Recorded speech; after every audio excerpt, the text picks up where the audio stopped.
Police यंत्रणेच्या तपासामध्ये जे जे कुणी दोषी सापडणार त्याच्यावर कारवाई होणं अपेक्षित असतं। त्याचाच एक भाग म्हणून आज पोलीस यंत्रणेला या संतोष अण्णा देशमुख यांच्या खुनामध्ये जे कुणी कटकारस्थान केलं, जे कुणी सापडले त्यांच्यावर मोकोका लावला पाहिजे, ही जी सर्वांची मागणी होती त्याच्याप्रमाणे तपासामध्ये त्यांना आढळलेलं दिसते आणि तपासाचा भाग म्हणून पोलीस यंत्रणेने यांना मोकोका लावलेला आहे।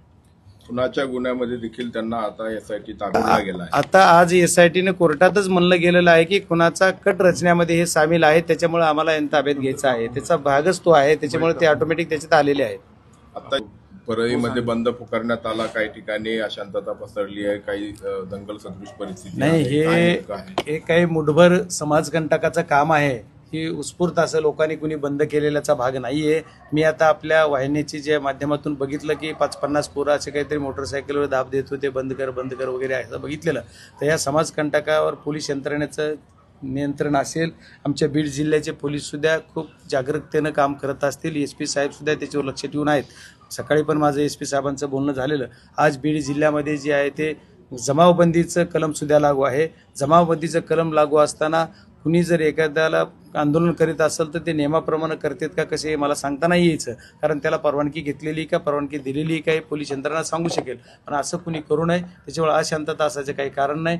आणि उत्स्फूर्त लोक जनतेनं बंद करणं हा भाग वेगळा आणि अशा दडपशाहीने बंद करायला लावणं हा भाग वेगळा, पण असं कुणी होणार नाही। आणि लोकांना पण माझं आव्हान आहे आपल्या सर्व वाहिन्याच्या माध्यमातून की बीड जिल्ह्यातल्या संबंध जनतेने कायदा व सुव्यवस्थेला कुठेही बाधा पोहोचणार नाही अशा पद्धतीचं करावं। आपला सामाजिक सलोखा राखला पाहिजे, सर्वांनी अगदी पूर्ण एकत्रित येऊन हे जे पुढे जी काय लढा होणार आहे याच्यासाठी आपण सगळ्यांनी बघितलं पाहिजे। कायद्याप्रमाणे जे काय कारवाई होते त्याच्याकडे आपण सर्वांनी लक्ष ठेवून राहिलं पाहिजे, विनाकारण आपण काही करणं करता सर्वांनी एकत्रित येऊन राहिलं पाहिजे। नाही आता कोण अडकवणार, सरकार माझं आहे, सरकारला त्यांचा प्रश्न आहे, त्याच्यामुळे त्याचं उत्तर सरकार देऊ शकेल, मी नाही।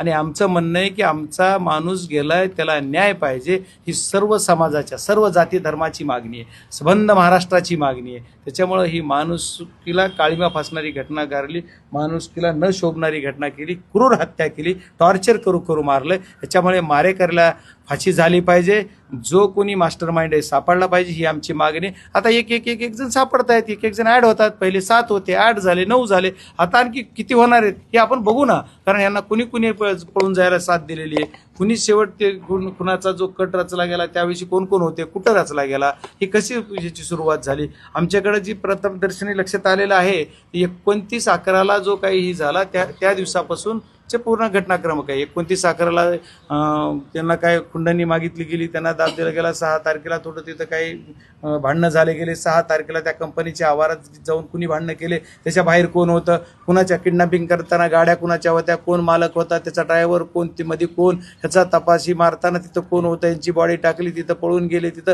या सर्व घटनाक्रमांक यांनी कुठं गेले, गुजरातला गेले, मुंबईला राहिले, पुण्यात राहिले, कुणाच्या इथे राहिले, कसे राहिले, यांच्या इथे कसे राहिले, या सर्व गोष्टीचा तपास झाला पाहिजे।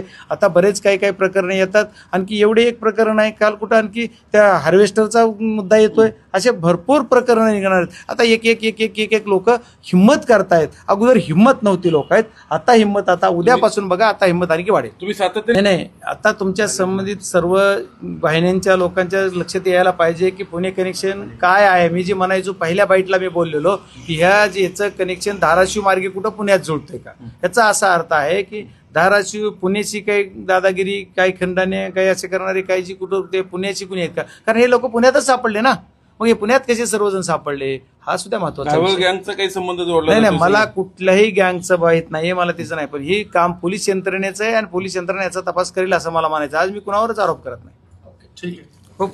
आपल्या शहरातील ताज्या घडामोडी पाहण्यासाठी रणनीती टाइम्सला सबस्क्राईब करा आणि बेल बटन प्रेस करा, लाईक आणि शेअर करा।